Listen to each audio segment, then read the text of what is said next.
देखी देखी जिंदगी अपन जिले मायर तोहरा गोदिया में बहुत आनंद मिले मायर तोहरा गोदिया में बहुत आनंद मिले मायर तोहरा गोदिया में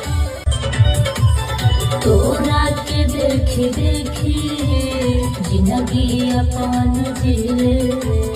मायर तोहरा गोदिया में बहुत आनंद मिले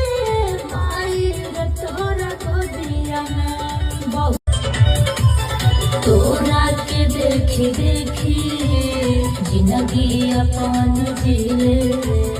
मायर तोहरा गोदिया में बहुत